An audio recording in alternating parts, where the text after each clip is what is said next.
ആശീർവദിക്കുന്നു.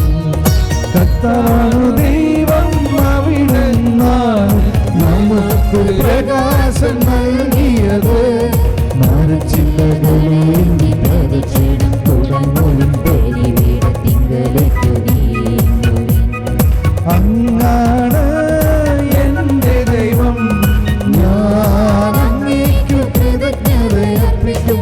അവിടുന്നാണ് എൻ്റെ ദൈവം, ഞാൻ അങ്ങയെ മഹത്വപ്പെടുത്തും.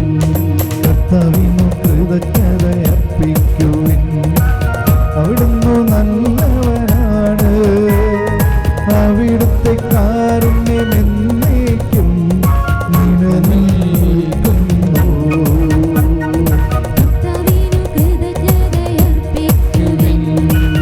അവിടുന്ന് നല്ലവനാണ്, അവിടുത്തെ കാരുണ്യം എന്നേക്കും നിലനിൽക്കുന്നു. നീതിയുടെ കവാടങ്ങൾ എനിക്ക് തുറന്നു തരിക, ഞാൻ അവയിലൂടെ പ്രവേശിച്ച് കർത്താവിനു നന്ദി പറയട്ടെ.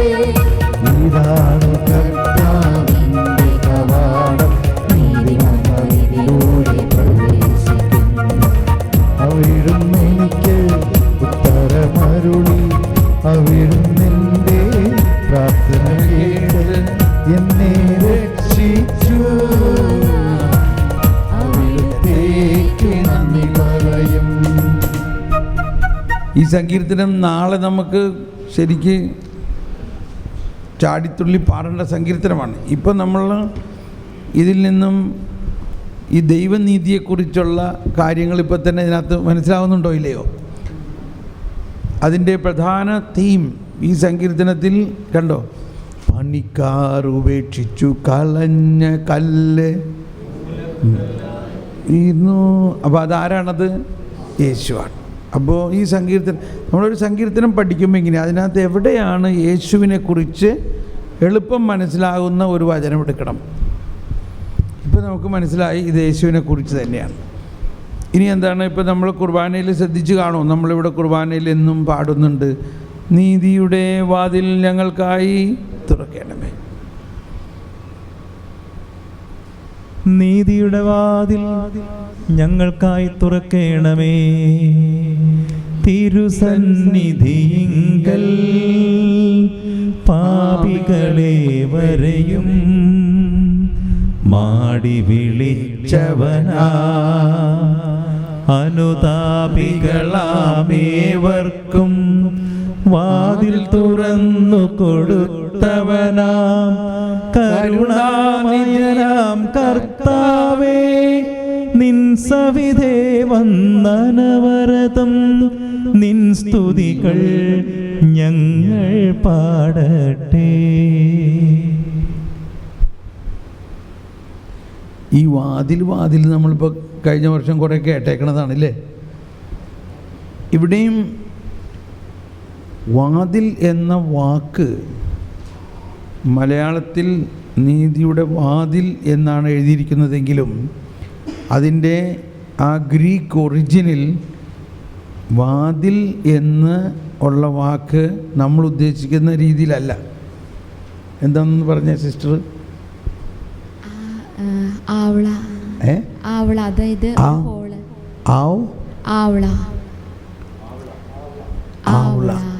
അതായത് നമ്മളെ മലയാളത്തിലെ വാതിൽ എന്ന് പറഞ്ഞ ഒരു വാക്കേ ഉള്ളൂ, അല്ലെങ്കിൽ കവാടം എന്ന് വേണമെങ്കിൽ പറയാം അല്ലേ? കവാടം.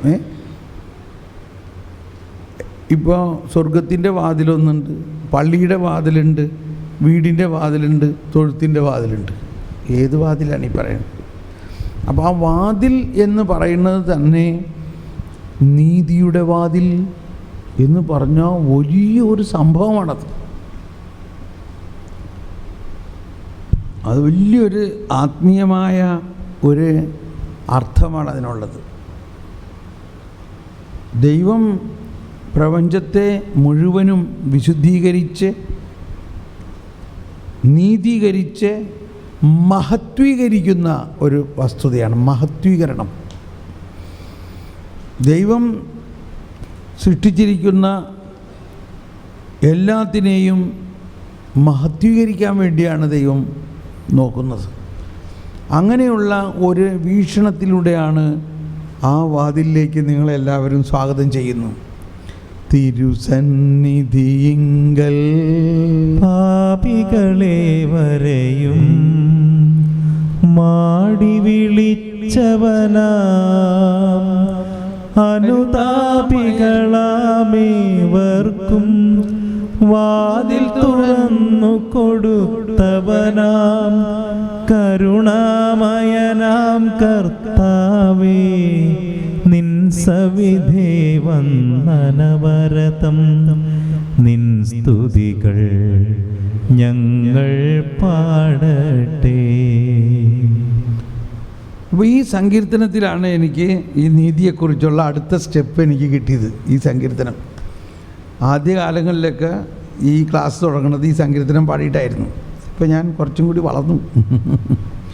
പക്ഷേ ഇവിടെയും പറയുന്നുണ്ട് ഈ നീതിയുടെ അനുഭവം ഉണ്ടാകുന്നത്, അല്ലെങ്കിൽ നീതി തന്നെ നമുക്ക് എളുപ്പം മനസ്സിലാവില്ല എന്ന് സങ്കീർത്തനത്തിൽ പറയുന്നുണ്ട്. ഉണ്ടോ? ഇത് കർത്താവിൻ്റെ പ്രവൃത്തിയാണിത് നമ്മുടെ ദൃഷ്ടിയിൽ വിസ്മയാവഹമായിരിക്കുന്നു. വിസ്മയാവഹമാണ്. അപ്പോൾ അതുകൊണ്ട് ഇത് മാനുഷിക ബുദ്ധിയിൽ നോക്കുമ്പോൾ എന്തി പറയണേ, ഈ തിന്മ ചെയ്യുന്ന ആൾക്കാരെ എല്ലാം സ്നേഹിക്കണമെന്നോ, അവർക്ക് ശിക്ഷിക്കേണ്ടെന്നോ? ശരിയാവില്ല. തിന്മ ചെയ്തവരെ ശിക്ഷിക്കണം. അത് മാനുഷിക ബുദ്ധിയാണ്.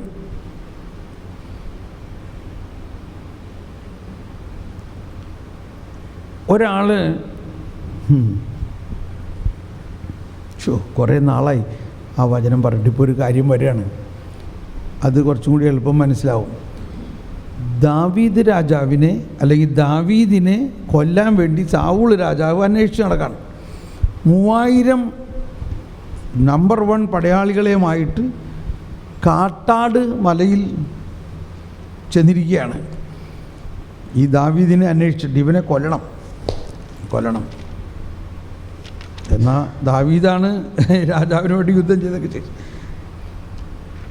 അങ്ങനെ രസമാണിട്ടത്. ഒന്ന് കൈവീശി കാണിച്ച്, ഇനി ഊണ് കഴിഞ്ഞിട്ടുള്ള ഉറക്കത്തിൻ്റെ സമയമാണ്, പാത്രമൊക്കെ കഴുകണ്ടേ, പാത്രം കഴുകണ്ടെന്ന് ഇപ്പോൾ സമാധാനം കിട്ടിയില്ല. ഇന്ന് ഊണ് കഴിഞ്ഞു, ഇനി പാത്രം ഒന്നും കഴുകണ്ട, സുഖമായിട്ട് കന്യാസ്ത്രീമാർ തന്നെ ഊണ് വെച്ച് തന്നേക്കണം. എന്താ വേണ്ടേ? ഇതാണ് സ്വർഗരാജ്യം, ഇവിടെ തന്നെ താമസിച്ചോ.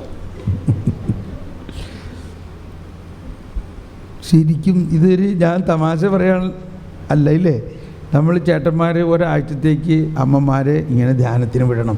വേറെ ഒന്നും പറഞ്ഞിട്ടില്ല, നീ ധ്യാനിക്കൊന്നും വേണ്ട, നിനക്ക് മര്യാദയ്ക്ക് ഒരാഴ്ച ഹോളിഡേ ആയിട്ട് അവിടെ ഇരുന്നാൽ മതി, ഈ കിച്ചണിൽ നിന്ന് പുറത്തു പോകും. ഇനി ഞാനിത് പറഞ്ഞ് നിങ്ങൾക്ക് മുഷിപ്പായോ അതോ ഒരു രസമല്ലേ അത്? കാട്ടാട് മലയിൽ ദാവീദിനെ കൊല്ലാൻ വേണ്ടി 3000 സൈന്യവുമായിട്ട് സാവൂൾ എത്തിയിരിക്കുകയാണ്. എന്നിട്ട് സാവൂളിന് അപ്പോൾ വയറിളകം വന്നോ, അല്ലെങ്കിൽ കക്കൂസിക്ക് പോകാൻ തോന്നി, അല്ലെങ്കിൽ മൂത്രമൊഴിക്കാൻ പോകാൻ തോന്നി എന്ന് വിചാരിച്ചില്ലേ. വിസർജനത്തിനായിട്ട് ഒരു ഗുഹയിൽ കയറി. ആ ഗുഹയിലാണ് ദാവീദ് ഇരിക്കുന്നത്. ദാവീദ് ഒളിച്ചിരിക്കുന്ന ഗുഹയിൽ ഇയാളെന്തിന് കയറിയിരിക്കണു? വിസർജനത്തിന് കയറിയിരിക്കണം. ഉടനെ ദാവീദിൻ്റെ കിങ്കരന്മാർ പറഞ്ഞു, എടാ കിട്ടി, നമ്മുടെ കയ്യിൽ കിട്ടി, ഇപ്പം അവരെ കൊല്ലാം നമുക്ക്. അവരിയ്ക്കുന്ന ഗുഹയിലേക്ക് ശത്രു കയറി വന്നിരിക്കുകയാണ്, കൊല്ലാൻ ഓടിച്ചിരിക്കുന്ന ആൾ. ടോയ്ലറ്റിൽ പോകാനുള്ളതിൻ്റെ പേരിൽ വേറെ ആരും കൂടെ ഇല്ല, ഒറ്റയ്ക്ക്. അപ്പോൾ സാവൂളിനെ ഒറ്റയ്ക്ക് കയ്യിൽ കിട്ടിയിരിക്കുകയാണ്, ഒരു അംഗരക്ഷകരും ഇല്ലാണ്ട്. ഇപ്പോൾ ദാവീദിൻ്റെ ആൾക്കാർ പറഞ്ഞു, ഇപ്പം കൊല്ലണം അവനെ, നമുക്ക് കിട്ടിയ ചാൻസ് കളയരുത്. ദാവീദ് പറഞ്ഞു, തൊട്ടു പോകരുത്, കർത്താവിൻ്റെ അഭിഷിക്തനെ തൊട്ടു പോകരുത്. പക്ഷെ ദാവീദ് ചെന്നിട്ട് വാളുകൊണ്ട് അയാളുടെ വസ്ത്രത്തിൻ്റെ ഒരു കഷ്ണം മുറിച്ചെടുത്ത് കക്കൂസിക്കിരിക്കണേരത്തെന്ന് വിചാരിച്ചു. നാടൻ ഭാഷയിൽ തന്നെ പറയാം അല്ലേ. അന്ന് ഇതേമാതിരി WCയോ വെസ്റ്റേൺ ക്ലോസറ്റോ വല്ലതും ഉണ്ടോ? അല്ല പാറപ്പുറത്ത് ഇരുന്ന് കാണും. സംഭവമല്ലേ, നടന്ന സംഭവമാണത്. ഈ കഷ്ണം, വസ്ത്രത്തിൻ്റെ കഷ്ണം മുറിച്ചെടുത്ത് വെച്ചു. അത് കഴിഞ്ഞ് ദാവീദ് സാവൂൾ ഇത് കഴിഞ്ഞ് പുറത്തേക്ക് ഇറങ്ങിക്കഴിഞ്ഞപ്പോൾ ദാവീദ് പുറകെ വന്നിട്ട് പറയാണ്, മഹാരാജാവേ, അങ്ങ് വന്ന ഗുഹയിൽ തന്നെയായിരുന്നു ഞാനിരുന്നത്. ഇത് കണ്ടോ, അങ്ങയുടെ വസ്ത്രത്തിൻ്റെ കഷ്ണം ഞാൻ മുറിച്ചെടുത്തിരിക്കുന്നു. അങ്ങയെ എനിക്ക് കൊല്ലാമായിരുന്നില്ലേ? ഓ, സാവൂൾ ആകെ അന്തം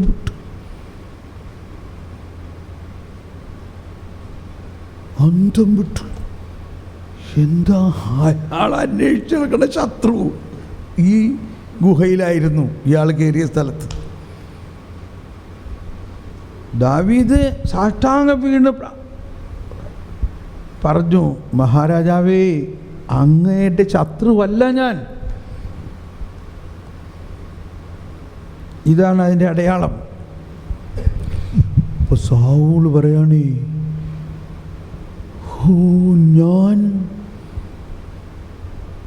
എൻ്റെ നീതിയേക്കാൾ എന്തോ ഒരു വലിയ നീതിയാണ് നിനക്ക്. ശത്രുവിനെ സ്വന്തം കൊല്ലാൻ കയ്യിൽ കിട്ടിയിട്ട് നീ അവനോട് കരുണ കാണിച്ചല്ലോ. Praise the Lord. ഏതിനാണ് കൂടുതൽ ശക്തി വേണ്ടത്? ആത്മീയ ശക്തി വേണ്ടത്. ഈ ശത്രുവിനെ കൊല്ലുന്നതിനാണോ ശക്തി? അതേ ശത്രുവിനെ കയ്യിൽ കിട്ടിയിട്ട് കൊല്ലാതെ അവൻ്റെ മേൽ കരുണ കാണിക്കുന്നതാണോ ദൈവിക ശക്തി? Price the Lord. എന്നിട്ട് ഈ കൊല്ലാൻ വന്ന രാജാവ് പറയാണ്, മകനേ, നീയാണ് ഇസ്രായേലിൽ എൻ്റെ പിന്തുടർച്ചാവകാശിയാകേണ്ടത്. Price the Lord. പക്ഷേ ഞാൻ നിന്നോട് താണപേക്ഷിക്കുന്നു, എൻ്റെ മക്കളെയോ എൻ്റെ കുടുംബത്തിൽ ആരെയോ നീ കൊല്ലരുത്. നിനക്ക് രാജ്യം സ്ഥാനം ഞാൻ തരാം. കാരണം നീയാണ് യഥാർത്ഥ നീതി നടത്തുന്നവൻ. നമ്മൾ പഴയ നിയമം വായിക്കുമ്പോൾ ഇങ്ങനെയുള്ള കാര്യങ്ങൾ എന്താ വായിക്കാത്തത് പറയും. ഇതാണ് ദൈവനീതി. ഇത് ഒരു പ്രാവശ്യമല്ല, 2 പ്രാവശ്യം സംഭവിച്ചിട്ടുണ്ട് ഇല്ലേ? 2 പ്രാവശ്യം രാജാവ് ഈ കൊല്ലാൻ കയ്യിൽ കിട്ടിയിട്ട് കൊല്ലാതെ നീതീകരിക്കുന്നു. അപ്പോൾ ഈ പഴയ നിയമത്തിൽ ഒരുപാട് സ്ഥലത്ത് ഈ കരുണയുടെയും നീതിയുടെയും കാര്യങ്ങളുണ്ട്. നമ്മൾ ആ ഭാഗങ്ങൾ ആ രീതിയിൽ മനസ്സിലാക്കാത്തതുകൊണ്ടാണ് ഇതിപ്പോൾ പെട്ടെന്ന് ഇങ്ങനെ വന്നതാണ്. അപ്പോൾ ഈ സങ്കീർത്തനങ്ങളിൽ, ദാവീദിലൂടെ രചിച്ച സങ്കീർത്തനങ്ങളിൽ പറഞ്ഞിരിക്കുന്ന നീതി മുഴുവനും ദാവീദിൻ്റെ മകനായ യേശു എന്ന് പറയുന്നത് ദാവീദിലൂടെ ദൈവം നീതിയാണ് കാണിച്ചത്. അവിടെ നമ്മളൊരുപാട് കൊലയും കൊലപാതകവും എല്ലാം കാണുന്നുണ്ടെങ്കിലും അതിനെല്ലാം ദൈവത്തിൻ്റെ നീതിയിലൂടെ കാണാൻ സാധിക്കും.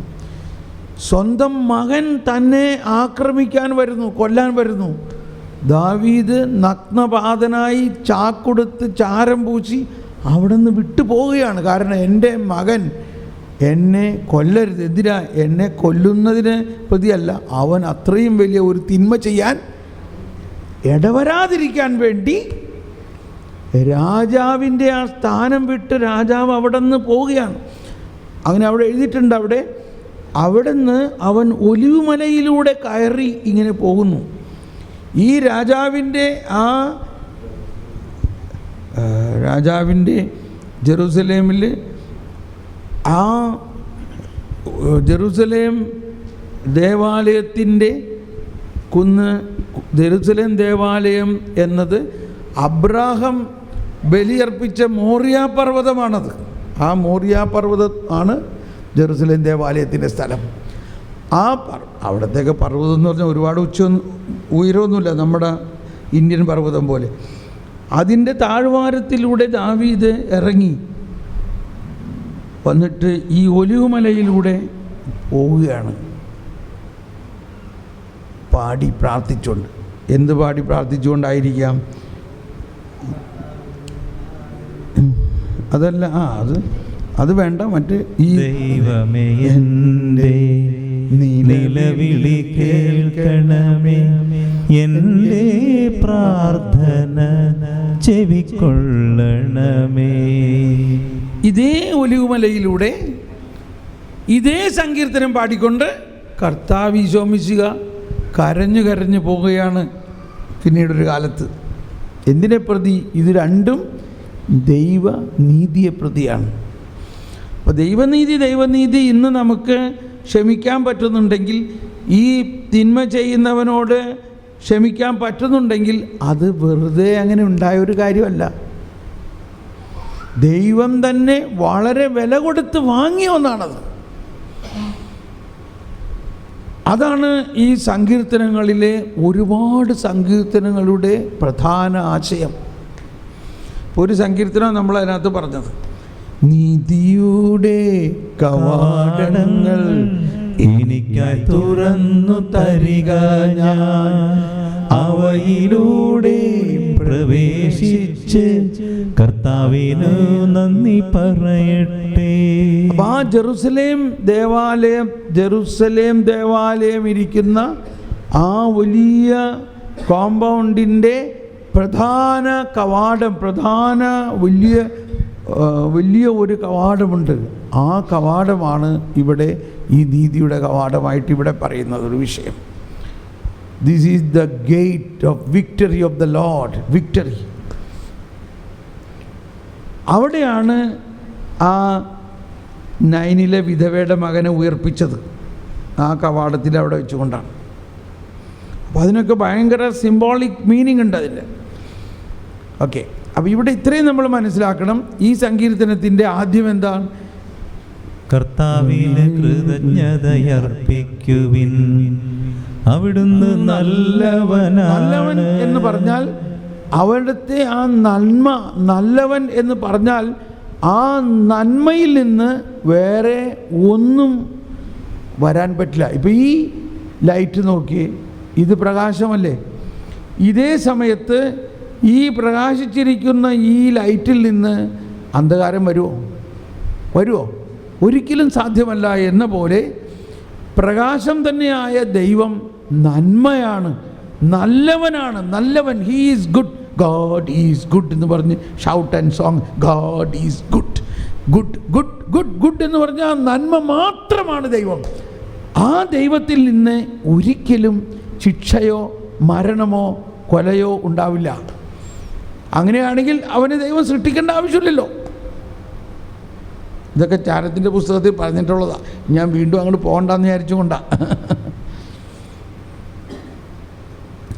എന്നിട്ട് അടുത്ത് പറയുന്നത് കരുണയെക്കുറിച്ചാണ്. അവിടുത്തെ കാരുണ്യം ശാശ്വതമാണ്. ശാശ്വതം. അവിടുത്തെ കാരുണ്യം അനന്തമാണ്. അതൊരിക്കലും മങ്ങിപ്പോകില്ല. അത് നൈമിഷികമല്ല. അവിടുത്തെ കാരുണ്യം ശാശ്വതമാണെന്ന് ഇസ്രായേൽ പറയട്ടെ. ഇത് മാത്രം അവർക്ക് പറയാൻ പറ്റാത്തുള്ളൂ. ഇതൊക്കെ പാടുന്നുണ്ട്, പക്ഷെ പ്രാക്ടിക്കലിൽ അവൻ പക്ഷെ കണ്ടോ, അവൻ തിന്മ ചെയ്യാൻ, അവനെ പിടി, അവനെ കൊല്ല്, അടി ഇടി. പിന്നെ ഞാൻ നമ്മുടെ പ്രാക്ടിക്കൽ ലൈഫിലേക്ക് വരുമ്പോൾ, നമ്മുടെ പ്രെയർ ഗ്രൂപ്പിൽ ഒരാൾ ജോയിൻ ചെയ്യാൻ വന്ന് നിൽക്കുമ്പോൾ എന്ത് പറയുന്നത്, ഇവനെ സൂക്ഷിക്കണം കേട്ടോ, ഇവനെക്കുറിച്ചൊന്ന് അന്വേഷിച്ചപ്പോൾ മനസ്സിലായി അവന് അല്പം ദുശീലമുണ്ട്, ചിരി പുകവലിയുണ്ട്, ചിരി വാട്ടീസ് അടിക്കും. ഓക്കെ, അങ്ങനെയാണെങ്കിൽ നമ്മുടെ ഗ്രൂപ്പിൽ ചേർക്കണ്ട. ഇതല്ലേ നമ്മുടെ ഗ്രൂപ്പ് സാധാരണ ചെയ്യണേ. ഈ വരണ ആളെക്കുറിച്ച് കുറേ എൻക്വയറി ചെയ്ത് ഇവൻ്റെ എന്തൊക്കെ ദുസ്വഭാവങ്ങളുണ്ടെന്ന് ഹിസ്റ്ററി കണ്ടുപിടിച്ച്. ഇതല്ല ദൈവനീതി. അവിടുത്തെ കാരുണ്യം ശാശ്വതമാണെന്ന് ഇസ്രായേൽ പറയട്ടെ. എല്ലാവരും അവിടുത്തെ കാരുണ്യം ശാശ്വതമാണെന്ന് അഹറോന്റെ ഭവനം പറയട്ടെ. പുരോഹിത വർഗമാണ് അഹറോൻ, അവരുടെ ഭവനം പറയട്ടെ. അടുത്തത് അവിടുത്തെ കാരുണ്യം ശാശ്വതമാണെന്ന് കർത്താവിന്റെ ഭക്തന്മാർ പറയട്ടെ. ദുരിതങ്ങളിൽ അകപ്പെട്ടപ്പോൾ ഞാൻ കർത്താവിനെ വിളിച്ചപേക്ഷിച്ചു. എന്റെ പ്രാർത്ഥന കേട്ട് അവിടുന്ന് എന്നെ മോചിപ്പിച്ചു. അവിടുന്ന് എന്നെ മോചിപ്പിച്ചു. ഞാൻ എൻ്റെ സ്വന്തം ശക്തി കൊണ്ട് മോചിക്കാൻ പറ്റില്ല. എൻ്റെ ദുരിതം, ദുരിതം എന്ന് പറഞ്ഞാൽ എൻ്റെ പാപാവസ്ഥയിൽ എന്നെ മോചിപ്പിക്കുന്നത് ദൈവമാണ്. ഞാൻ എൻ്റെ സ്വന്തം ശക്തി കൊണ്ടല്ല. അത്രയ്ക്ക് കാരുണ്യമാണ് ദൈവം. ആ കാരുണ്യത്തിന് ശക്തിയുണ്ട്. ഇനി നമ്മൾ ആ സങ്കീർത്തനത്തിൻ്റെ ഒരുപാട് ഭാഗങ്ങൾ നാളെ നമുക്ക് പാടി അതിൻ്റെ അർത്ഥം ഇനി മനസ്സിലായിക്കോളും പെട്ടെന്ന് കേട്ടോ. ഒന്നുണ്ട്, മനുഷ്യനിലാശ്രയിക്കുന്നതിനേക്കാൾ കർത്താവിൽ അഭയം തേടുന്നത് നല്ലത്, പ്രഭുക്കന്മാരിൽ ആശ്രയിക്കുന്നതിനെ. അപ്പോൾ ഇത് ശരിക്കും വലിയൊരു കാര്യമാണ്. നമ്മൾക്ക് എന്തെങ്കിലും ഒരു പ്രശ്നമുണ്ടെങ്കിൽ ക്ഷമിക്കണം കേട്ടോ, ഞാനിങ്ങനെ ഉടനെ ഒരു കൗൺസിലറെ പോയി കാണുക. കൗൺസിലിംഗ് നല്ലതാണ്, എന്നാൽ ഒരു പരിധി കഴിഞ്ഞാൽ പിന്നെ കൗൺസിലിങ്ങിലൊരു രക്ഷയില്ല. കർത്താവിൽ തന്നെ ആശ്രയിക്കണം. ഒരു പ്രാരംഭ ദശയിൽ ഒരു സഹായം, അത് കഴിഞ്ഞിട്ട് എന്ത് പ്രശ്നമുണ്ടെങ്കിലും ഉടനെ കൗൺസിലറെ വിളിക്കുന്നതല്ല. മനുഷ്യന് കൗൺസിലറെ വിളിച്ചാൽ തന്നെയും അവരോട് ചോദിക്കുക, കർത്താവിലേക്ക് എന്നെ നയിക്കണം. അതാണ് കൗൺസിലിംഗ്. എങ്കിലും നമ്മൾ ആരിൽ ആശ്രയിക്കണം? കർത്താവിൽ ആശ്രയിക്കണം. മനുഷ്യരിൽ ആശ്രയിക്കരുത്. ഈ മനുഷ്യരിൽ ആശ്രയിക്കുന്നു എന്നിവിടെ പറയുന്നതിൻ്റെ ഒരാശയം, നമ്മുടെ തന്നെ മാനുഷികമായ ശക്തി കൊണ്ട് നമുക്ക് വിജയിക്കാൻ പറ്റില്ല. നമ്മൾ കർത്താവിൽ ആശ്രയിക്കണം. മനുഷ്യരിലാശ്രയിക്കുന്നതിനേക്കാൾ കർത്താവിൽ അഭയം തേടുന്നത് നല്ലത്. നമ്മുടെ തന്നെ മക്കൾ ചില കാര്യങ്ങൾ പറയും, നമ്മുടെ മാതാപിതാക്കൾ പറയും, അവരവരുടെ കാര്യങ്ങളാണ് അവർ പറയണത്. പക്ഷെ അപ്പോൾ ചിന്തിക്കുക, കർത്താവ് എന്താ പറയണേ നോക്കണം. അത് ചോദിക്കുക, കർത്താവ് നീ എന്താ പറയണേ? അങ്ങനെ ഒരു ആശയത്തിലേക്ക് വരൂ. ഓക്കെ, ഇനി നമ്മൾ കേട്ടു ആ നീതിയെക്കുറിച്ച് പറഞ്ഞതിനകത്ത് ഈ സങ്കീർത്തനത്തിൽ എന്നെ ഏറ്റവും സ്പർശിച്ച ഒരു കാര്യം ഇതാണ്.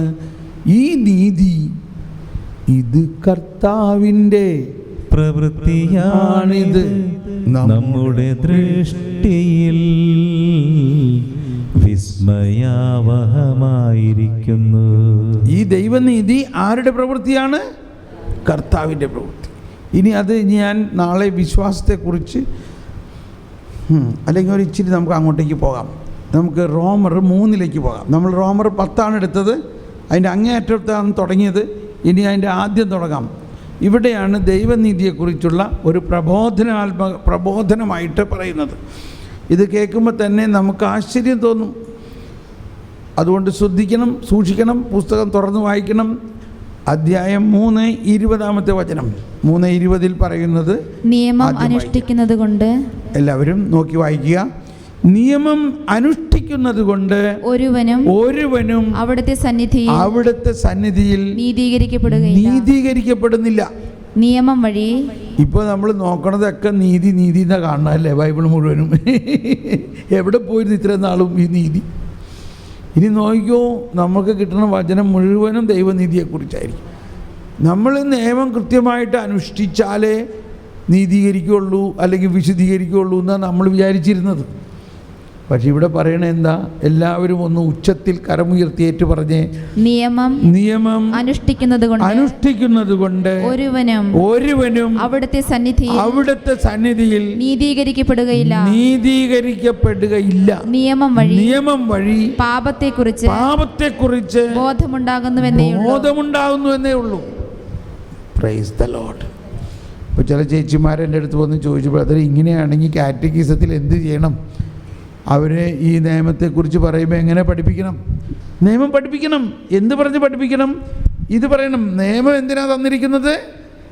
നിയമം വഴി പാപത്തെക്കുറിച്ച് ബോധമുണ്ടാകണം. എന്താണ് പാപം? അതുകൊണ്ട് നിയമം പഠിക്കണം. അതുകൊണ്ടാണ് കാറ്റക്കിസത്തിൽ നിയമമുണ്ട്. നിയമം പഠിക്കണ്ടെന്ന് പറയുന്നില്ല. പക്ഷേ അത് പഠിച്ചത് കൊണ്ട് ആ നിയമം പാലിക്കാൻ യേശുക്രിസ്തുവിലൂടെ മാത്രമേ നമുക്ക് സാധിക്കുകയുള്ളൂ. അതുകൊണ്ട് ഞാൻ പെട്ടെന്ന് പറയാണ്, കുട്ടികളെ നിയമം പഠിപ്പിക്കുന്നതോടൊപ്പം തന്നെ, അല്ലെങ്കിൽ അതിന് തൊട്ട് മുമ്പ് പഠിപ്പിക്കേണ്ടത് ദൈവം സ്നേഹമാണ്, ദൈവം കരുണയാണ്. അങ്ങനെ ആ കുഞ്ഞിനെ ദൈവത്തെ സ്നേഹിക്കാനും ദൈവസ്നേഹ അനുഭവത്തിലേക്ക് വന്നു കഴിയുമ്പോൾ അവന് പാപം ചെയ്യാൻ പറ്റില്ല. പിന്നെ അതാണ് കാറ്റക്കിസത്തിൻ്റെ സെൻട്രൽ പോയിൻ്റ്. നിയമമല്ല, ക്രിസ്തുവാണ്. എവിടെയാണ് ആ വചനം? ആ വചനമല്ല, CCCയിലൊന്ന് വായിച്ച് 426 നോക്കിയേ. 426 ക്രൈസ്റ്റ് ഈസ് ദ ഹാർട്ട്. മതബോധനത്തിന്റെ കേന്ദ്രം ക്രിസ്തു. മതബോധനത്തിന്റെ കേന്ദ്രം ക്രിസ്തുവാണ്. വായിച്ചൊന്നുകൂടി ബാക്കി. മതബോധനത്തിന്റെ അന്തസത്തയായി നാം കാണുന്നത് ഒരു വ്യക്തിയെയാണ്. നസ്രത്തിൽ നിന്നുള്ള യേശു എന്ന വ്യക്തിയെ. പോപ്പ് ബെനഡിക്റ്റ് എപ്പോഴും പറയാം, Christianity is not a set of rules, nor a philosophy, nor a mythology, but one person, a person, Christ. Do you know him? Do you love him? That's the point. അതാണ് എനിക്ക് ഏറ്റവും ഇഷ്ടമുള്ളൊരു ഭാഗമാണ് യോഹന്നാൻ്റെ സുവിശേഷത്തിൽ. ഈശോയെ യോഹന്നാനും അന്ത്രയോസും കണ്ടിട്ട് പിന്നെ അവർക്ക് അവിടെ നിന്ന് പോകാൻ പറ്റുന്നില്ല. യോഹന്നാൻ വയസ്സായപ്പോൾ എഴുതിയിരിക്കുകയാണ്, 4 മണി നേരത്താണ് ഞങ്ങൾ കണ്ടതെന്ന്. നിങ്ങൾ പെണ്ണ് കാണാൻ പോയ സമയം ഇപ്പോഴും ഓർക്കുന്നില്ലേ? ഓർക്കുന്നുണ്ടോ ഇല്ലയോ? കാരണം നമ്മുടെ ജീവിതത്തെ സ്പർശിച്ചതാണ്. ഞാൻ കണ്ടത് 11 മണി നേരത്തായിരുന്നു. രാവിലെ നല്ല ഓർമ്മയുണ്ട്. എനിക്ക് തന്നത് നല്ല മാമ്പഴം പുളി തന്നു. എന്തുകൊണ്ട് ഇതൊക്കെ നമ്മുടെ ജീവിതത്തിൽ മറക്കുന്നില്ല? അതൊരു വ്യക്തിബന്ധമാണ് ഒരാളുമായിട്ടുള്ള. എന്ന മാതിരി യേശുവുമായിട്ടൊരു വ്യക്തിബന്ധം ഒരു കുഞ്ഞിനുണ്ടാകണം. ആർക്കുണ്ടാകണം? ഈ കാറ്റക്കിസം പഠിപ്പിക്കുന്നവരും. It is not a law but a person എന്ന പോലെ ഇവിടെ കണ്ടോ, കാറ്റക്കിസത്തിൽ പറഞ്ഞിരിക്കുകയാണ്. കാറ്റക്കിസത്തിൻ്റെ സെൻട്രൽ പോയിന്റ് എന്താ? ക്രിസ്തു എന്ന ഒരു വ്യക്തിയാണ്. നമ്മൾ ക്രിസ്ത്യാനിയായത് എന്തുകൊണ്ടാണ്? നമ്മൾ ഈ 10 കൽപ്പനകൾ കൃത്യമായിട്ട് അനുസരിക്കാനാണെങ്കിൽ നമ്മളൊരു യഹൂദനല്ലേ ആവുന്നുള്ളൂ. അങ്ങനെ ഒന്ന് ചിന്തിച്ചു നോക്കി. ഈ 10 കൽപ്പനകൾ അക്ഷരം പ്രതി അനുസരിക്കണം. അതാരാ അങ്ങനെ അനുസരിക്കാനായിട്ട് ബാധ്യസ്ഥർ? യഹൂദരുടെ നിയമമാണത്. ക്രിസ്ത്യാനിക്ക് ക്രിസ്തു വേറൊരു നിയമം കൊണ്ടുവന്നിട്ടുണ്ട്. ക്രിസ്തു പറയാണ്, എൻ്റെ കൽപ്പന നിങ്ങൾ പാലിക്കുവിൻ. നമ്മുടെ കുർബാന ആരംഭിക്കുന്നത് എന്ത് പറഞ്ഞുകൊണ്ടാണ്? അന്നാ സീനായ് മലമുകളിൽ മോശ നൽകിയ കൽപ്പന പോൽ എന്ന് പറഞ്ഞിട്ടാണോ? ഇങ്ങനെ നമ്മൾ ചിന്തിച്ചിട്ടില്ല അല്ലേ? നമ്മൾ അന്നാ പെസഹ തിരുനാൾ ഇങ്ങനെ പാടിപ്പോവുകയാണ്. ഒന്ന് പാടിയേ ശരിക്കും ഈ അർത്ഥത്തിൽ. അന്നാ പെസഹ തിരുനാളിൽ കർത്താവരുളിയ കൽപ്പന പോണ്ടോ? ആ കൽപ്പനയാണ് ക്രിസ്ത്യാനിയുടെ കൽപ്പന. എന്താണ് ആ കൽപ്പന? ഒറ്റ കൽപ്പനയുള്ളൂ. 10 കൽപ്പന ഇല്ല അവിടെ. എന്താണ് ഒറ്റ കൽപ്പന? പരസ്പരം സ്നേഹിക്കുക. എങ്ങനെ സ്നേഹിക്കുക? ഞാൻ നിന്നെ സ്നേഹിച്ച പോലെ, ഞാൻ നിന്നെ സ്നേഹിക്കാൻ വേണ്ടി ഞാൻ ബലിയായിരിക്കുന്നു. ഞാൻ എന്നെ തന്നെ നിനക്ക് വേണ്ടി, സ്നേഹിതന് വേണ്ടി ജീവൻ ബലിയർപ്പിക്കുന്നതിനേക്കാൾ വലിയ സ്നേഹമില്ല. ആ കൽപ്പന ഓർത്തുകൊണ്ടാണ് അനുരഞ്ജിതരായി തീർന്നിടാം, നവമൊരു പീഠമൊരുക്കിടാം. കണ്ടോ വ്യത്യാസം? കണ്ടോ? ഈ പഴയ നിയമത്തിലെ ബലിയാണോ അത്? പഴയ നിയമത്തിലെ 10 കൽപ്പനയെക്കുറിച്ചാണോ അവിടെ പറയുന്നത്? അന്നാ പെസഹ തിരുനാളിൽ കർത്താവരുളിയ കൽപ്പന പോൽ. പുതിയ കൽപ്പനയാണ്. സീനായിൽ പറഞ്ഞ കൽപ്പനയെ കുറിച്ച് ഒരു പരാമർശവും ഈ ബലിയിലില്ല.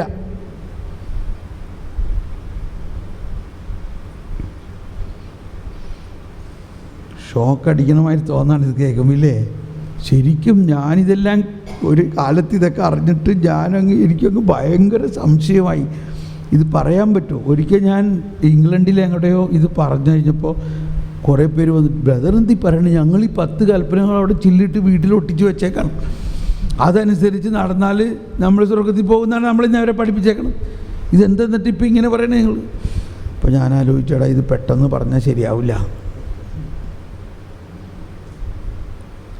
ഇതിനു വേണ്ടി ഞാൻ അങ്ങനെ ആണ് ഈ ജ്ഞാനത്തിലൂടെ വന്നത്. ഈ ദൈവിക ജ്ഞാനത്തിലൂടെ നമ്മുടെ ഉള്ളിൽ ദൈവം ജ്ഞാനം തന്നാലേ ഇത് മനസ്സിലാവുള്ളൂ. അതുകൊണ്ട് ധ്യാനം കഴിഞ്ഞിട്ട് നിങ്ങൾ ആരോടെങ്കിലും പോയി പറയുമ്പോൾ സൂക്ഷിക്കണം. പെട്ടെന്ന് പോയിട്ട് തോമസ് പോൾ ഇങ്ങനെ പറഞ്ഞെന്നും പറഞ്ഞ് വെറുതെ ഇതൊന്നും പറയണ്ട. എന്ത് പറയണം? ആദ്യം ജ്ഞാനത്തിന് വേണ്ടി പ്രാർത്ഥിക്കും, എന്നിട്ട് നമുക്ക് കാര്യം സംസാരിക്കാമെന്ന് പറയും. കുറച്ച് ദിവസം ജ്ഞാനത്തിന് വേണ്ടി പ്രാർത്ഥിക്കും ആ വ്യക്തിയോട്. 10 ദിവസം ജ്ഞാനത്തിന് വേണ്ടി പ്രാർത്ഥിച്ച് എന്നിട്ട് കാര്യം പറയാം. അല്ലാണ്ട് ഇത് മനസ്സിലാവില്ല. എന്തുകൊണ്ടാണ് പറയണത്? ഇത് കർത്താവിൻ്റെ പ്രവൃത്തിയാണിത്, നമ്മുടെ ബുദ്ധിയിൽ നമ്മുടെ ദൃഷ്ടിയിൽ വിസ്മയാവഹമാണ്. ആ വാക്കാണ് കുർബാനയിൽ ഒരുപാട് പ്രാവശ്യം വിസ്മയാവഹവും എത്ര പ്രാവശ്യം പറയുന്നുണ്ട്. ഇത് വിസ്മയാവഹമാണ്. ഞാനിത് പറഞ്ഞ് നിങ്ങൾ വിഷമിക്കരുത്. ഞാനും ഇത് തന്നെയാണ് പറയണത്. ചിലർ ധ്യാനം കഴിഞ്ഞപ്പോൾ ആ കൂടി കേട്ടത് വിസ്മയാവഹം എന്ന് പറഞ്ഞത് കുറേ പറയുന്നുണ്ടായിരുന്നു.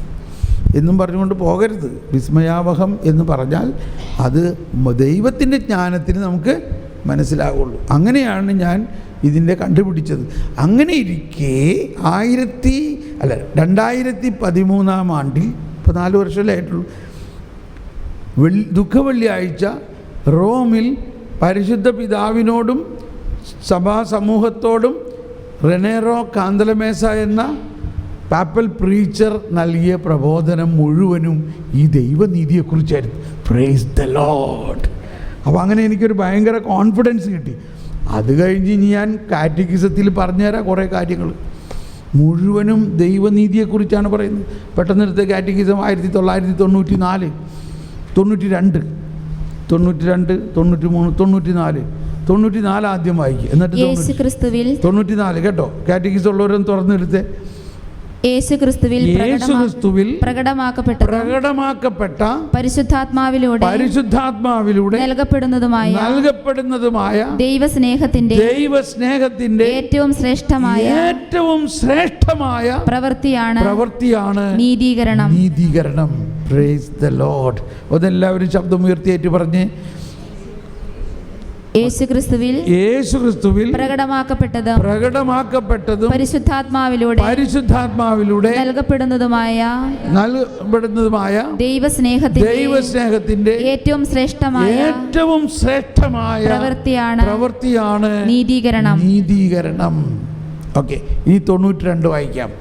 92 അതിൻ്റെ ഒരു ഡെഫിനിഷൻ പോലെയാണ്. സജീവവും വിശുദ്ധവും ദൈവത്തിന് സജീവം കേട്ടോ. സജീവം കേട്ടോ.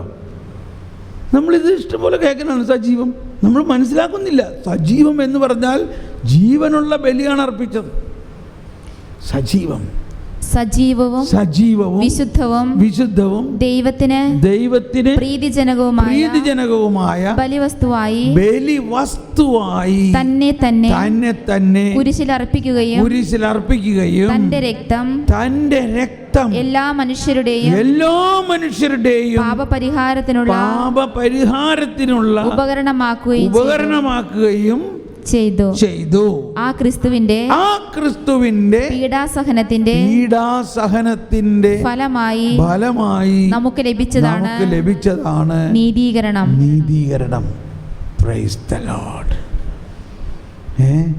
കണ്ടോ എന്തോ ഒരു ആനന്ദമാണ്. നോക്കി, നമ്മുടെ പ്രവൃത്തിയല്ല ഇത്, നമുക്ക് സൗജന്യമായി. ഇനി നമുക്ക് റോമറിലേക്ക് വരാം. 3-ാം അധ്യായം 20-ാമത്തെ വചനത്തിൽ നമ്മൾ കേട്ടു, കൽപ്പന വന്നിരിക്കുന്നത് പാപത്തെക്കുറിച്ച് ബോധമുണ്ടാകുന്നതിനാണ്. അത് അനുഷ്ഠിക്കുന്നത് കൊണ്ട് ഒരുവനും നീതീകരിക്കപ്പെടുന്നില്ല. അപ്പോൾ ഫരിസേയരും നിയമജ്ഞരും ഇത് കൃത്യമായിട്ട് അനുഷ്ഠിച്ചാൽ നീതീകരിക്കപ്പെടുമെന്ന് അവർ വിശ്വസിച്ചു. അവിടെയാണ് പൗലോസ്ലീഹ പറയണത് അവർ ദൈവനീതിയെക്കുറിച്ച് അജ്ഞരായി. അപ്പോൾ അവരവരുടെ സ്വന്തം പ്രവൃത്തിയിലാണ്. കാരണം അന്ന് ഇതവർക്ക് വെളിപാട് കിട്ടിയിരുന്നില്ല, വിശ്വാസം വന്നിരുന്നില്ല. വിശ്വാസം എന്താണ് ആവിർഭവിച്ചത്? വിശ്വാസം അബ്രാഹത്തിന് കൊടുത്തുവെങ്കിലും ആ അബ്രാഹത്തിന് കൊടുത്ത വിശ്വാസം മനുഷ്യനിൽ ആവിർഭവിച്ചത് യേശുക്രിസ്തുവിലൂടെയാണ്. Praise the Lord.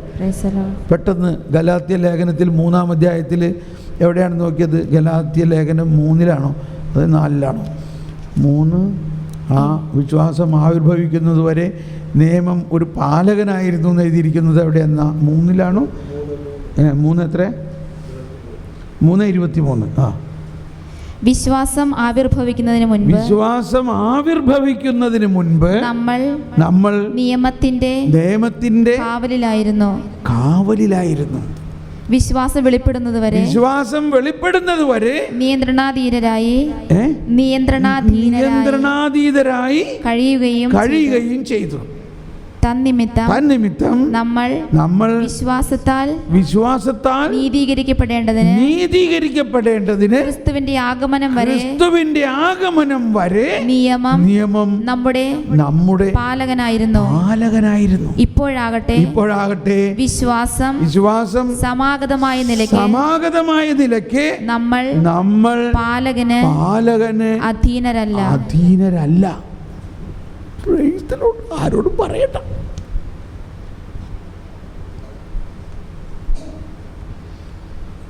അപ്പോൾ വിശ്വാസം യേശുക്രിസ്തുവിൽ വിശ്വസിക്കുന്നതിലൂടെ നമ്മൾ അബ്രാഹത്തിൻ്റെ മക്കളാണ്, ദൈവമക്കൾ. അതൊന്ന് വായിച്ച് തുടർന്ന് അതുവരെ വായിച്ച്. യേശുക്രിസ്തുവിലുള്ള വിശ്വാസം വഴി നിങ്ങളെല്ലാവരും ദൈവപുത്രന്മാരാണ്. ക്രിസ്തുവിനോട് ഐക്യപ്പെടാൻ വേണ്ടി സ്നാനം സ്വീകരിച്ചിരിക്കുന്ന നിങ്ങളെല്ലാവരും 3:27 ക്രിസ്തുവിനെ ധരിച്ചിരിക്കുന്നു. യഹൂദനെന്നോ ഗ്രീക്കുകാരനെന്നോ അടിമയെന്നോ സ്വതന്ത്രനെന്നോ പുരുഷനെന്നോ സ്ത്രീയെന്നോ വ്യത്യാസമില്ല. നിങ്ങളെല്ലാവരും യേശുക്രിസ്തുവിൽ ഒന്നാണ്. നിങ്ങൾ ക്രിസ്തുവിനുള്ളവരാണെങ്കിൽ അബ്രാഹത്തിന്റെ സന്തതികളാണ്, വാഗ്ദാനമനുസരിച്ചുള്ള അവകാശികളുമാണ്. Praise the Lord. അപ്പോൾ നമുക്ക് നീതി വട്ടിരിക്കുന്നത് വിശ്വാസം വഴി അവകാശമായിട്ടാണ്. അബ്രാഹത്തിന് വിശ്വാസം നീതിയായി പരിഗണിക്കപ്പെട്ടു. അതൊക്കെ ഭയങ്കര കോംപ്ലിക്കേറ്റഡ് പോയിൻ്റാണ്, നാളെ നമുക്ക് പഠിക്കാതെ. ഓക്കെ, അപ്പോൾ ഇപ്പോൾ മനസ്സിലായല്ലോ, വിശ്വാസം ആവിർഭവിക്കുന്നത് വരെ നിയമം ആവശ്യമായിരുന്നു. നിയമം ഒരു പട്ടാളക്കാരൻ്റെ മാതിരി നമ്മളെ കാവലിൽ തീർക്കുകയാണ്. എന്നാൽ വിശ്വാസം ആവിർഭവിച്ച സ്ഥിതിയിൽ ഇനി നമ്മൾ നിയമത്തിൻ്റെ കീഴിലല്ല. പിന്നെ ആരുടെ കീഴിലാ? കൃപയുടെ കീഴിലാണ്.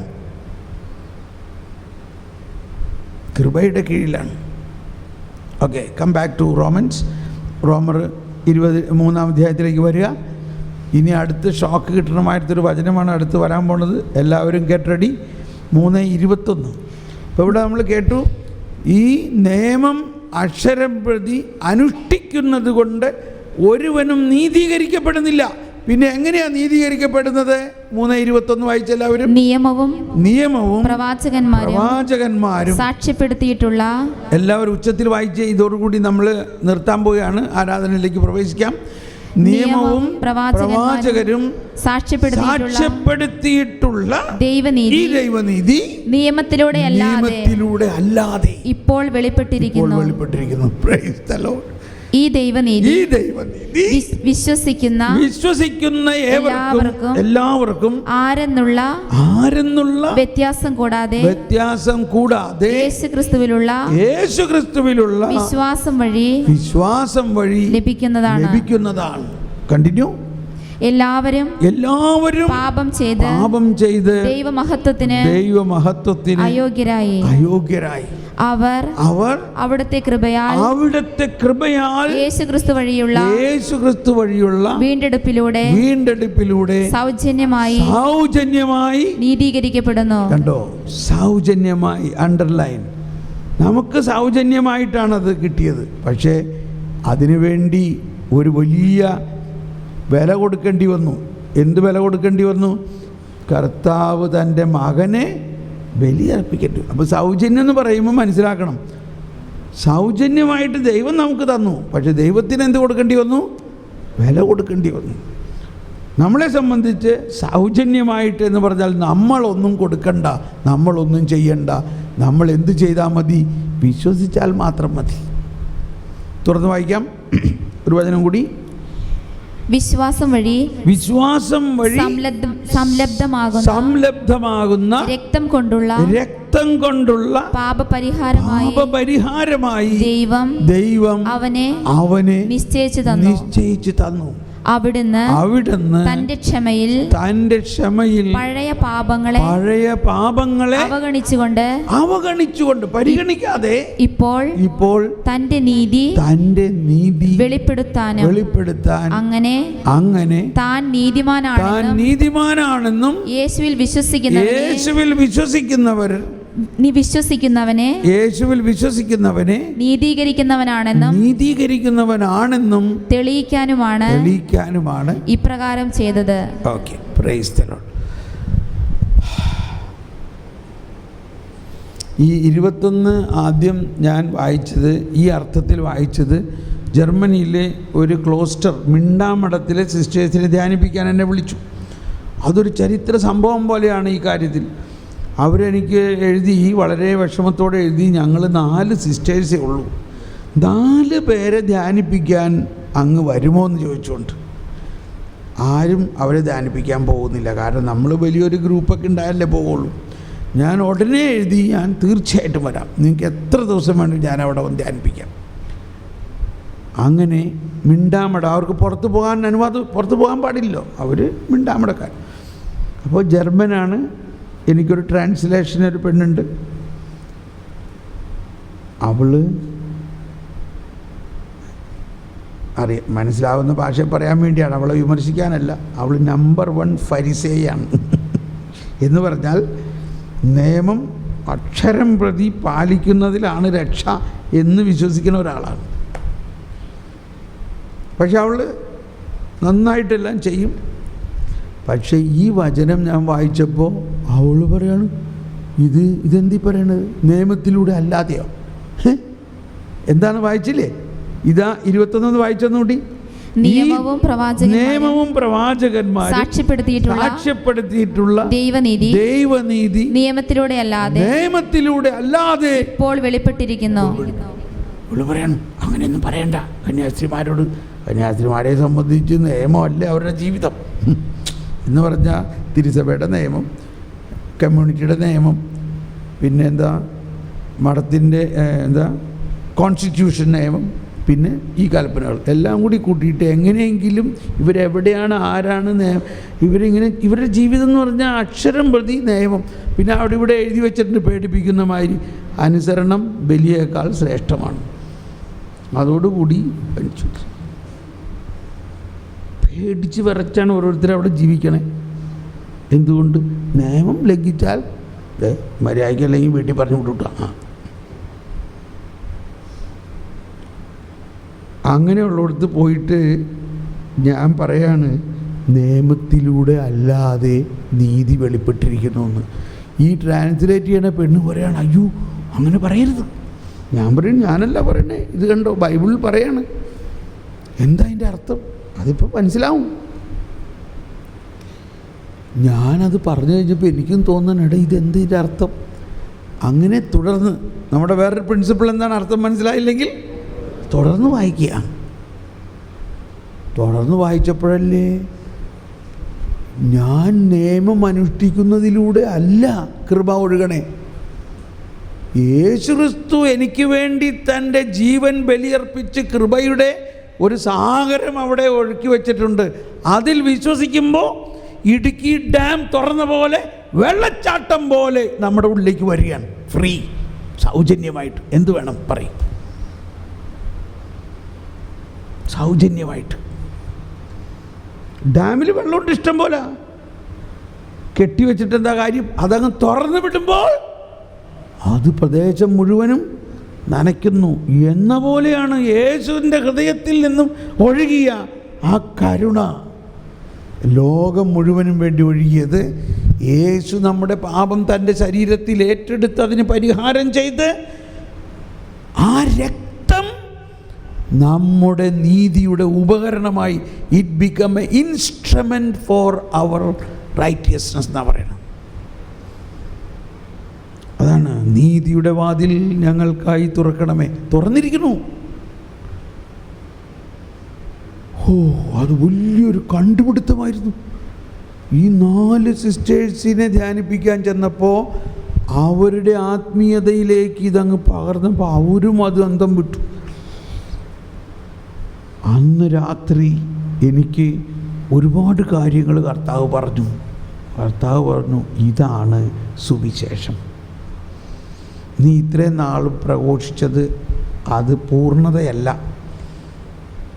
വിഷമിക്കണ്ട, പൂർണ്ണമായത് വരുമ്പോൾ അപൂർണമായത് താനേ മാറിക്കോളും. അങ്ങനെ അന്നു മുതൽ എനിക്കിതിനെക്കുറിച്ച് ഭയങ്കര ഒരു റിസർച്ചായി, ഒരു റിസർച്ചിന് മലയാളം എന്താ, ഒരു ഗവേഷണം പോലെ. അങ്ങനെ കാറ്റഗിസത്തിലും മറ്റ് സഭാപ്രബോധനങ്ങളിലും പരിശുദ്ധ പിതാവിൻ്റെ ടീച്ചിങ്ങിൽ കൊച്ചുറേസ്യയുടെ കാലഘട്ടത്തിൽ ഒരു പാഷാണ്ഡത പോലെയായിരുന്നു ഈ അധികാരിയായ ശിക്ഷിക്കുന്ന ദൈവത്തെക്കുറിച്ചുള്ള ഒരു പാഷാണ്ഡതയുണ്ടായത്. ജെനിനിസ്റ്റ് പാഷാണ്ഡത എന്നാണ് പറഞ്ഞിരുന്നത്. ഭയപ്പെടുത്തുന്ന, ശിക്ഷിക്കുന്ന ഒരു ആമുഖത്തെ കൊണ്ടുവന്നിട്ട് മനുഷ്യരെ പേടിപ്പിച്ച് കുമ്പസാരിപ്പിക്കുന്ന ഒരു പാഷാണ്ഡത. ആ കാലഘട്ടത്തിൽ ദൈവം ഒരടയാളമായിട്ടാണ് കൊച്ചു ത്രേസ്യയെ വളർത്തിയത്.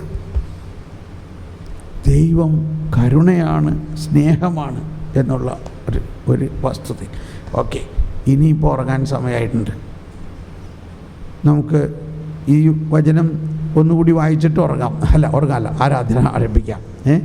എന്താണ് 3:21, 22, 24 വരെ ഒന്നുകൂടി വായിച്ച് ശരിക്കൊന്ന് വായിച്ച്. നിയമവും പ്രവാചകരും സാക്ഷ്യപ്പെടുത്തിയിട്ടുള്ള ദൈവനീതി നിയമത്തിലൂടെ അല്ലാതെ ഇപ്പോൾ വെളിപ്പെട്ടിരിക്കുന്നു. ഈ ദൈവനീതി വിശ്വസിക്കുന്ന എല്ലാവർക്കും ആരെന്നുള്ള വിശ്വാസം കൂടാതെ യേശുക്രിസ്തുവിലുള്ള വിശ്വാസം വഴി ലഭിക്കുന്നതാണ്. Praise the Lord. അപ്പോൾ നമ്മൾ ആരാ? നമ്മൾ യഹൂദനോ ഗ്രീക്കുകാരനോ? നമ്മൾ ആരാ?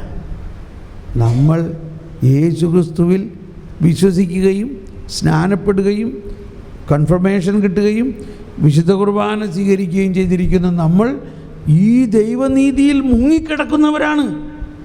പക്ഷെ എന്നിട്ടും നമ്മൾക്കിപ്പോഴും നമ്മുടെ പാപത്തിൽ നിന്ന് മോചനം കിട്ടണില്ല. നമ്മളിപ്പോഴും പാപം ചെയ്യുന്നുണ്ട്. എന്തുകൊണ്ട്? കാരണം നമ്മൾ ഇങ്ങനെയുള്ള ഈ ദൈവനീതിയിൽ വിശ്വസിക്കാതെ ആ ഫരിസേയ നീതിയിലാണ് നമ്മളിപ്പോഴും വിശ്വസിക്കുന്നത്. ആ ഫരിസേയ നീതി, ഇനിയിപ്പോൾ ഞാൻ പറയാൻ പോകുന്ന ഒരു ഭാഷ അതാണ്. ഇപ്പോൾ എത്ര നീതിയുണ്ട്? ഇപ്പോൾ 2 തരത്തിലുള്ള നീതിയുണ്ട്. അതാണ് ഈശോ പറയുന്നത്, നിങ്ങളുടെ നീതി ഫരിസേയരുടെ നീതിയെ അതിശയിക്കുന്നില്ലെങ്കിൽ നിങ്ങൾ സ്വർഗരാജ്യത്തിൽ പ്രവേശിക്കുക പോലുമില്ല. നമ്മളോടല്ല പറയണത്, ഫരിസേയരോടാ. വിഷമിക്കണ്ട, നമ്മൾ സ്വർഗരാജ്യത്തിലാണ്. ആണോ അല്ലയോ? ആണ്. പക്ഷേ സ്വർഗരാജ്യത്തിലാണ്. സ്വർഗരാജ്യം നമുക്ക് ഗ്യാരണ്ടിയാണ്. എന്നിട്ടും നമുക്ക് വിശ്വാസമാവണില്ല, നമുക്കതിൻ്റെ ഒരു അനുഭവമാകണില്ല. നമുക്ക് ആ കരുണയോ ആ സ്നേഹമോ മറ്റുള്ളവർക്ക് കൊടുക്കാനും പറ്റുന്നില്ല. എന്തുകൊണ്ട്? നമ്മൾ സ്വർഗരാജ്യത്തിലാണെങ്കിലും നമ്മളിപ്പോഴും ഫരിസേയരെ പോലെ ആണ്.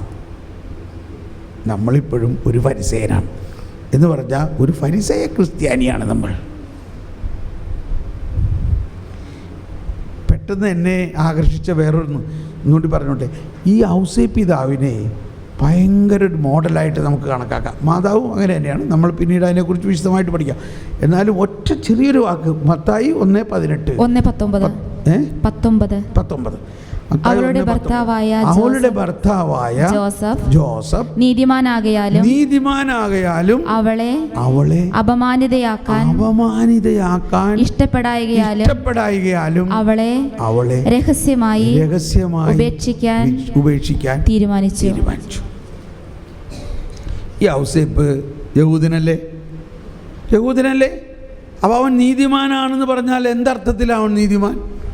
യഹൂദ നീതി അനുസരിച്ച് അവൻ വിവാഹം ചെയ്യാനിരിക്കുന്ന പെണ്ണ് ഗർഭിണിയാണെന്ന് അറിഞ്ഞാൽ എന്ത് ചെയ്യണം പറയും?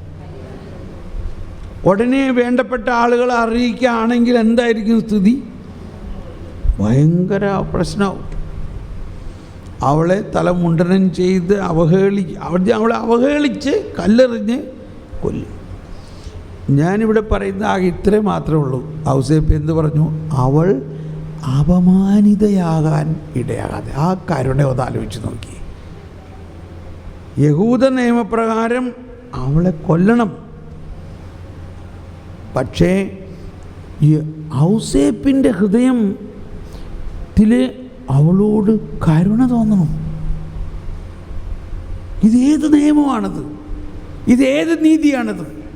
അപ്പോൾ ഔസേപ്പിൽ ഒരു ട്രാൻസിഷൻ നമുക്ക് കാണുകയാണ്.